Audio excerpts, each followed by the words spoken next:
Welcome to Twisted Liquid RC Boats.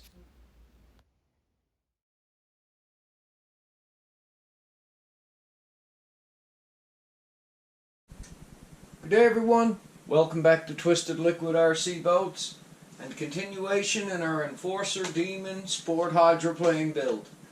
Guys, this is episode 2 of this build series. Like I told you in the start in my introduction in our last episode, this is going to be a quick build series. All of this boat was already drilled, rigged, had a stuffing tube in it. It saves a ton of time, and basically all we have to do is just simple assembly work. As not to bore you guys completely during this build series, like I've done with the missile probably, which I hope I haven't, but maybe I have. I took the time last night while you guys were off camera, and I installed a couple of the pieces. The main reason I went ahead and done this is because this boat was already pre-drilled for everything. It was just a matter of simply bolt-on parts. I took the time to mount the Enforcer strut. It is a flat bottom strut that is designed for a hydroplane. I've set up the shims in it so that I have a decent amount of play on my prop shaft, just for a bench setup for now. I mounted my Speedmaster rudder. I took the time to install a rubber boot also. Guys, when I mount hardware like this on the back transom of a fiberglass boat, I like to reinforce the inside of the hull. If you notice, which I'm going to show you in a picture-in-picture here now, inside of this hull, I've done a full West Systems coating on my transom first, mainly because I had West Systems epoxy here. It sealed all the wood in the transom of the boat for me perfectly. Then I had a really good lifelong friend named Mr. Darren Butt make up 2 reinforcement plates for me so that I could put them to my Enforcer strut and to my Speedmaster rudder.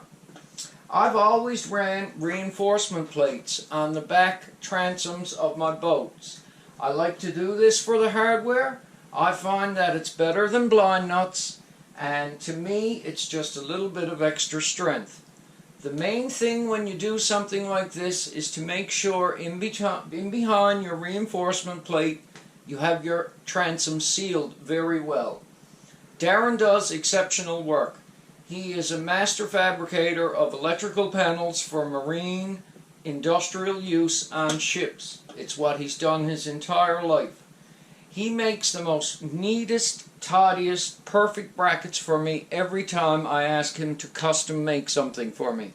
And my good friend Darren Butt is on every single one of my boats. I have a piece that Darren has made and installed for me on the boat that works perfectly. So Darren, this is a little thank you in this video for all the custom fab work you do for me. I really appreciate it. And guys, it's just the way that I do things. I like to reinforce a boat, make it good and strong. Right now, I know that that strut and that rudder is attached to that transom, and it is good and sturdy and not going anywhere for the life of this boat. You're going to have to destroy the back transom of this vessel in order for that to come apart. Besides that, guys, I added some flotation to the boat. I had 2 pieces of pool noodles cut to come down the side. I have flotation up in the sponsons on both sides, completely filled up inside with as much pool noodles as I can get. Some guys like to use pour foam. I got no problem using pool noodles in a situation like this because it's actually a very neat and tidy fit the way you can cut it and make it fit the sponsons perfectly. We have all of that work done on the back of our boat.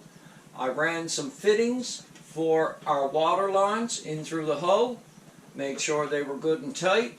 When I'm installing these guys, I like to put a piece of rubber line on the fitting, hold the fitting with the rubber line, and tighten the nut on the back side. It is the same way that I do my inlets and my outlets. I always just put a little piece of rubber line over the fitting. I hold the fitting by the rubber line, then I tighten my nut. Just a procedure I found. We still got to install our turn fin, and when this boat was built, The turn fin bracket was simply installed with self-tapping Phillips head screws. I would like to run some nuts and bolts through the bracket. There is a 1/2 inch piece of wood in this sponson as a support for this turn fin bracket. It's more than strong, it's more than capable of holding nuts and bolts. I'm going to use the Phillips screws self-tapping for now. We're going to do a little testing, but later on you're probably going to find that if I don't put blind nuts in here, which I really don't love, but I probably will put either 1/4 20 blind nuts in there, or I am going to end up running a nut and a bolt completely through with another reinforcement plate just for extra strength. Guys, the only thing I got left to do is put a little bit of epoxy on these water lines to hold them into the bottom of the hull perfectly. They were already pre-cut because this boat has already been pre-assembled. In the next episode, I'd like to go through everything I'm going to do with the engine, which is just simply Loctiting our mounts on, Loctiting our exhaust, making sure everything is tight and perfect. I will fill you in on the stats on this engine after we make sure we test run it in the boat. But I think you guys are going to be very, very surprised with some of the stats I'm going to give you on this little engine right here. I will tell you this. It is a Zenoa G260 PUM engine. It has a Bonsai Sports BZ1 mild modification on it. It's running the Zip Kits pipe, stock 644 Walbro carb. It's nothing fancy. We've got a nice set of Enforcer nylon mounts that are an exact fit for this hull, and we also have a nice collet, which is a perfect fit for our cable. When it do come time, guys, that is one more thing we do have to do. We do have to trim fit this cable to the boat. We're probably going to have to cut approximately 2 inches, 2.5 inches off of it, but we will make definitely sure on that measurement before we do so, because it's advisable to measure 3 times and cut once. So guys, like I say, I'm going to get this boat built relatively quick for you. This is not going to be a long process. This is going to be a simple assembly. After I put this back deck on, the main thing I have to do is just bend up the tubes in the gas tank to make sure they're perfect. We have an 18-ounce Dubro fuel tank we're going to run in this boat. And after I get that done, we're actually going to give this a quick test run on a water hose. It's not something that I like to do personally, but when I do build a boat completely that's never ran before, I probably will just start it once on a water line, and then any other running that you will see me do of a boat, you will see me do it at a pond.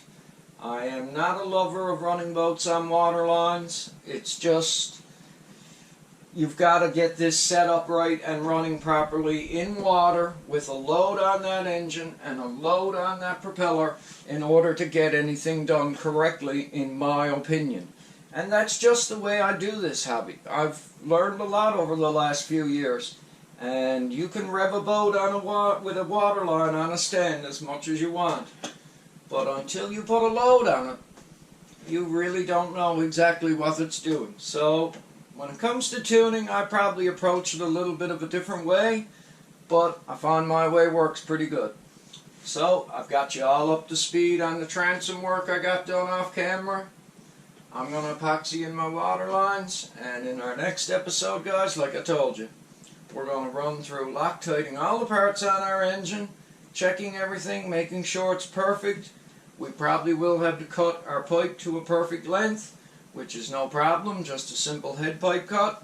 And once we get that done, we're going to bolt it in, get our fuel tank and everything set up with our fuel lines, hook up our rudder and our radio, and this is going to be a quick build series. I'll promise you that. Once again, I cannot thank you guys enough for watching Twisted Liquid RC Boats like you are. I am very, very, very impressed. I'm very thankful to you guys for the support you're giving this channel.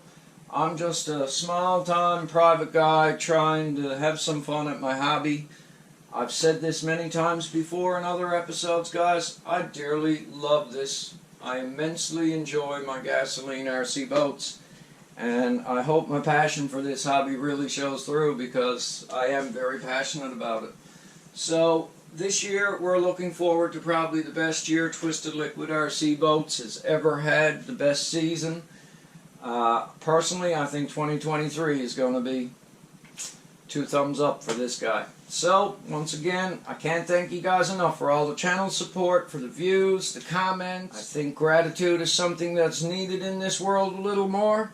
So I'm going to end this episode like I say so many times. Thank you, thank you, thank you. Take care of yourselves out there, and everybody have a really, really, really good day. Thanks for watching, everyone. Please like and subscribe. Take care and stay safe.